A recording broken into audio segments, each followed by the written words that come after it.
আমাদের প্রতিটি মানুষের সামনে তিনটি গুরুত্বপূর্ণ প্রশ্ন এসে দাঁড়িয়ে যায়। কয়টি প্রশ্ন? তিনটি প্রশ্ন, খুব বুঝেন। এক নম্বর প্রশ্ন হলো যে আমি যখন এই দুনিয়াতে ছিলাম না তখন আমি কোথায় ছিলাম? কোথাও না কোথাও তো ছিলাম। দুই নম্বর প্রশ্ন হলো আমি যখন এই দুনিয়ার জগৎ ছেড়ে চলে যাব তখন কোথায় যাব? তিন নম্বর প্রশ্ন হলো যে এক সময় তো ছিলাম না, এক সময় তো থাকবো না, তো মাঝে কিছুদিনের জন্য এই দুনিয়ার জগতে আমি কেন এসেছি? প্রশ্ন কয়টি বলুন? তিনটি প্রশ্ন। আমি আবারও বলছি, সংক্ষেপে বলছি। এক নম্বর প্রশ্ন হলো ছিলাম কোথায়? বলেন, এক নম্বর প্রশ্ন কি? ছিলাম কোথায়। দুই নম্বর প্রশ্ন হলো যাব কোথায়? দুই নম্বর প্রশ্ন কি? যাব কোথায়। এক নম্বর প্রশ্ন কি? ছিলাম কোথায়। বলেন, এক নম্বর প্রশ্ন কি? ছিলাম কোথায়। দুই নম্বর প্রশ্ন কি? যাব কোথায়। তিন নম্বর প্রশ্ন কেন এলাম? তিন নম্বর প্রশ্ন কি? তাইলে প্রশ্নটা সংক্ষেপ হয়ে গেল না? এই তিনটা প্রশ্ন খুব মনে রাখেন। আমি এই তিন প্রশ্নের জবাব দিয়ে আমার কথা শেষ করে দেব। এক নম্বর প্রশ্ন কি?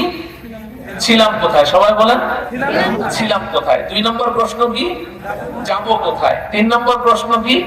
কেন এলাম। বলেন, তিন নম্বর প্রশ্ন কি? কেন এলাম। আমার প্রিয় ভাইয়েরা, এক নম্বর আর দুই নম্বর প্রশ্নের জবাব একটাই, ছিলাম কোথায়, যাব কোথায়। দুইটা প্রশ্ন। এই দুটোটা প্রশ্নের উত্তর হলো আমরা ছিলামও জান্নাতে, যাবো জান্নাতে ইনশাআল্লাহ। ছিলাম কোথায়? জোরে বলেন। ছিলাম কোথায়? যাব কোথায়? ইনশাআল্লাহ। যাব কোথায়? ইনশাআল্লাহ। হ্যাঁ, সাথে ইনশাআল্লাহ বলতে হবে, কারণ আমরা তো জানি না জান্নাতে যাব কিনা, কিন্তু জান্নাতে যাওয়ার আশা নিয়েই তো আজকে এখানে এসেছি, ঠিক কিনা? তাইলে ছিলাম কোথায়? জান্নাতে। বলেন, ছিলাম কোথায়? জান্নাতে। যাব কোথায়? জান্নাতে ইনশাআল্লাহ। দুই প্রশ্নের জবাব শেষ। ছিলামও জান্নাতে, যাব ইনশাআল্লাহ জান্নাত।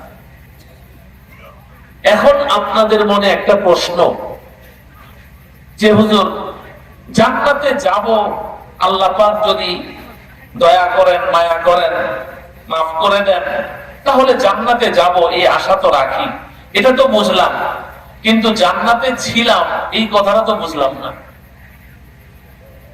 জান্নাতে ছিলাম এই কথাটা তো বুঝলাম না। কবে জান্নাতে ছিলাম? আমার প্রিয় ভাইয়েরা, বিস্তারিত বলার সুযোগ নেই, সংক্ষেপে বলছি, আপনারা শিক্ষিত মানুষ, বুঝেন। আমাদের সকলের আব্বাজান হযরতে আদম আলাইহিস সালাম, আমাদের সকলের আম্মাজান হযরতে হাওয়া আলাইহিস সালাম। আমাদের সবার আব্বাজান কে? আদম আলাইহিস সালাম। আম্মাজান কে? হাওয়া আলাইহিস সালাম। আমাদের জন্ম তো আদম থেকে নাকি, না বানর থেকে? হ্যাঁ, তো স্কুলে যে আমাদের বাচ্চাদেরকে ডারউইনের মতবাদ পড়ায় ক্লাস 8 এর বইয়ে, ডারউইনের মতবাদ। ডারউইনের মতবাদ কি জানেন? মানুষ এক সময় বানর ছিল। নাউজুবিল্লাহ বলেন।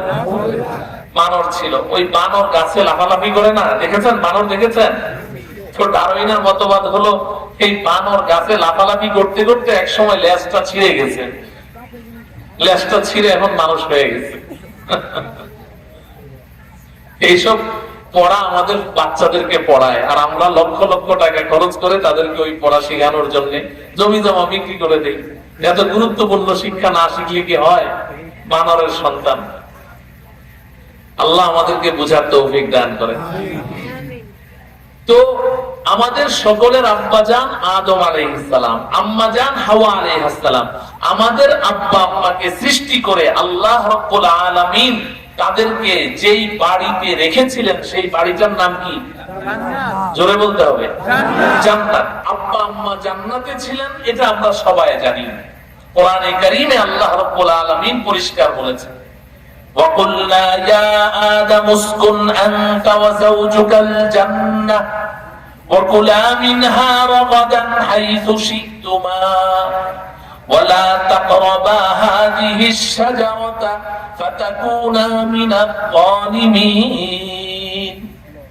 আল্লাহ রাব্বুল আলামিন আমাদের আব্বা আম্মাকে লক্ষ্য করে বলছেন, আব্বা জানকে লক্ষ্য করে বলছেন, ইয়া আদম উসকুন আনতা ওয়া যাওজুকাল জান্নাহ, আদম তুমি তোমার স্ত্রীকে নিয়ে জান্নাতে বসবাস করো, ওয়া কুলা মিনহা রাগাদান হাইতু শিতুমা, জান্নাতের যত ফল ফলাদি আছে যেখান থেকে খুশি সেখান থেকে পরিতৃপ্তির সাথে তুমি ভক্ষণ করতে পারো, তবে ওয়ালা তাকরাবা হাযিহিশ শাজারা ফাতাকুনা মিনাল যালিমিন, তবে খবরদার ওই যে গাছগুলো দেখা যায় ওই গাছগুলোর ফল খাওয়া তো দূরের কথা, এর কাছে দাঁড়িয়েও যেন যেও না, তাহলে কিন্তু তুমি ধ্বংস হয়ে যাবে।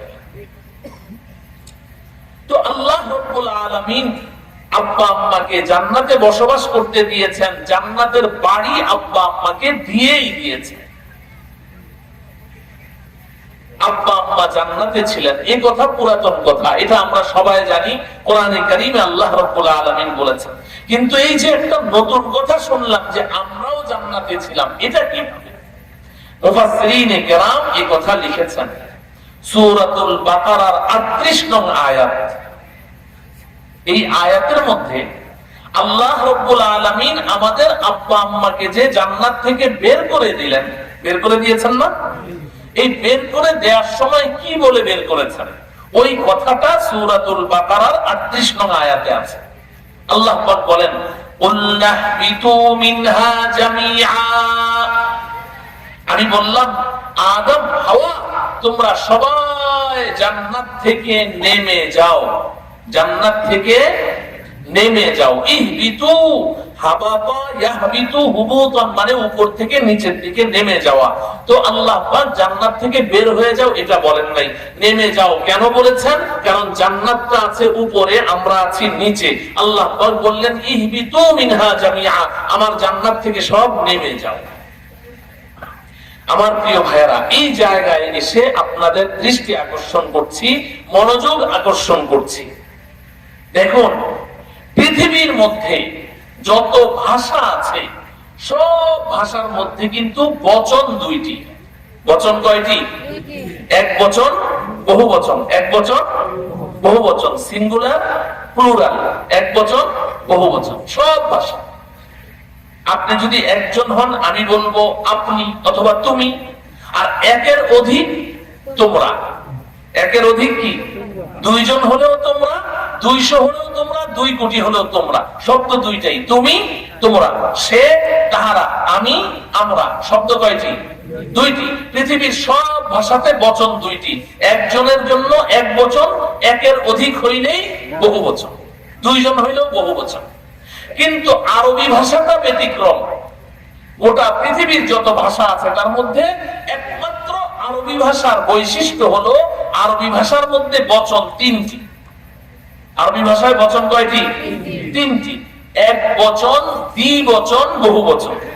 এক বচন আর বহু বচনের মাঝখানে দ্বিবচন আছে, অর্থাৎ একজন এক বচন, যদি 2 জন হয় দ্বিবচন, আর 2 এর অধিক যদি হয় তাহলে বহু বচন। অথচ অন্য ভাষায় একের অধিক হলেই কি? বহু বচন। এই আরবি ভাষাটা ব্যতিক্রম। একজনের জন্য ভিন্ন শব্দ, 2 জনের জন্য ভিন্ন শব্দ, 2 এর অধিক হলে ভিন্ন শব্দ। আপনি যদি একজন হন তাহলে আরবিতে আপনাকে বলা হবে আনতা, তুমি একজন। যদি 2 জন হন বলা হবে আনতুমা, তোমরা 2 জন।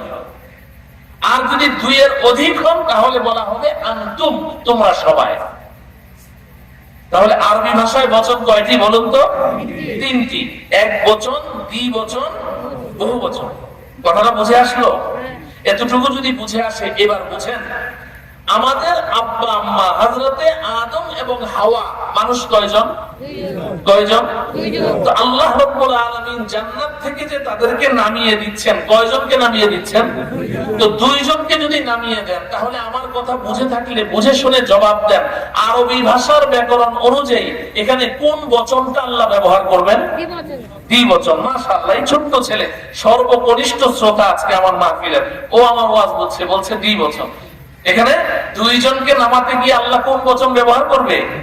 দ্বিবচন ব্যবহার করবে। কারণ আরবি ভাষায় কি আছে? 2 জনের জন্য দ্বিবচন শব্দ আছে। কিন্তু ওলামায়ে কেরাম বুঝেন, এখানে আল্লাহ পাক আদম আর হাওয়া মানুষ দুইজনকে জান্নাত থেকে বের করছেন। আরবি ভাষায় দুইজনের জন্য দ্বিবচন শব্দ আছে, ভার্বের ক্ষেত্রেও, অ্যাডভার্বের ক্ষেত্রেও, নাউনের ক্ষেত্রেও, সব জায়গাতে। অথচ এখানে আল্লাহ রাব্বুল আলামিন দ্বিবচন শব্দ ব্যবহার না করে বহুবচন শব্দ ব্যবহার করেছেন। মানুষ দুইজন, কিন্তু আল্লাহ ব্যবহার করেছেন বহুবচন। কিভাবে? যদি আল্লাহ এক বচন বলেন তাহলে হবে ইহবিত, তুমি একজন নেমে যাও। দুইজন, ইহবিত, তোমরা দুইজন নেমে যাও। আর দুইয়ের অধিক বহুবচন, ইহবিতু, তোমরা সবাই নেমে যাও। আল্লাহ পাক যদি দ্বিবচন ব্যবহার করতেন তাহলে আয়াতটা হতো কুলনাহবিতু মিনহা জামিআ। আমি বললাম আদম হাওয়া তোমরা দুইজন নেমে যাও, কিন্তু আল্লাহ পাক ইহবিত বলেননি, ইহবিতু বলেছেন, বহুবচন ব্যবহার করেছেন। এবার মুফাসসিরিনে কেরাম এখানে এসে আমাদের দুনিয়াবাসীর দৃষ্টি আকর্ষণ করে বলছেন, এই দুনিয়ার মানুষ শোনো শোনো, আব্বা আম্মা আদম হাওয়া মানুষ তো দুইজন, আরবি ভাষায় তো দুইজনের জন্য দ্বিবচন শব্দ আছে। আল্লাহ পাক জান্নাত থেকে আব্বা আম্মাকে বের করতে গিয়ে দ্বিবচন শব্দ ব্যবহার না করে বহুবচন শব্দ কেন ব্যবহার করলেন? বহুবচন শব্দ তো ব্যবহার করার দরকার ছিল না। তো এর উত্তর মুফাসসিরিনে কেরাম বলছেন, শোনো এর আসল রহস্যটা কি? রহস্যটা হলো, আমরা দেখতে পাচ্ছি মানুষ দুইজন, আদম আর হাওয়া, আব্বা আর আম্মা, কিন্তু আল্লাহ পাক তো গায়েবের সব খবর রাখেন। আল্লাহ পাক দেখতে পাচ্ছেন শুধু আদম হাওয়া নয়, বরং আল্লাহ পাকের সামনে জান্নাতে একদিকে যেমন আদম ছিলেন, আরেকদিকে যেমন হাওয়া ছিলেন। আবার আল্লাহ পাক দেখতে পাচ্ছেন আব্বাজান আদমের পিঠের ভেতরে কিয়ামত পর্যন্ত আগত তার যত সন্তান, বনি আদম, আমি, আপনি, আমরা সবাই, আমরা আব্বাজানের পিঠের ভেতরে ঘাপটি মেরে চুপচাপ বসেছিলাম। তো আল্লাহ পাক সেটা দেখতে পাচ্ছেন কি পাচ্ছেন না? তো আল্লাহ রাব্বুল আলামিন এই কারণে দ্বিবচন শব্দ ব্যবহার না করে বহুবচন শব্দ ব্যবহার করলেন। আদম তুমিও জান্নাত থেকে নামো, হাওয়া তুমিও জান্নাত থেকে নামো। আদম তোমার পিঠের ভেতরে এতদিন তুমি তোমার সন্তানদেরকে নিয়ে জান্নাতে বসবাস করেছো, এই সন্তানগুলোকে জান্নাতে রেখে যেতে পারবে না, এগুলো শুদ্ধ জান্নাত থেকে নেমে যাও। এজন্য আল্লাহ পাক বহুবচন শব্দ ব্যবহার করেছেন। এখান থেকেই বোঝা যায় যে আব্বা আম্মা জান্নাতে একা ছিলেন না, আমরাও ছিলাম না। জোরে বলেন, আমরা ছিলাম কি ছিলাম না? আলহামদুলিল্লাহ বলেন। তাহলে ছিলাম কোথায়? জোরে বলেন, ছিলাম কোথায়? যাবো কোথায়? ইনশাআল্লাহ। দুই প্রশ্নের জবাব শেষ।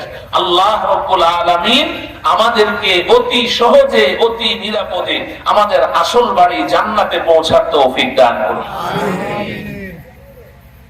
তিন নম্বর প্রশ্ন কি? প্রশ্ন কি বলেন?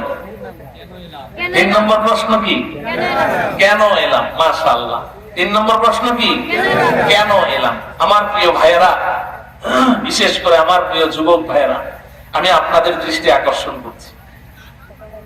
এই প্রশ্নটা হলো আমার আপনার জীবনের মোস্ট ইম্পর্টেন্ট কোশ্চেন, সবচেয়ে গুরুত্বপূর্ণ। এর চাইতে গুরুত্বপূর্ণ কোন প্রশ্ন আমার আপনার জীবনে নেই। সেই প্রশ্নটা হলো, আমি দুনিয়াতে কেন এলাম? কেন এসেছি দুনিয়া? বেকার এসেছি না কোনো উদ্দেশ্য আছে? কথা বলেন।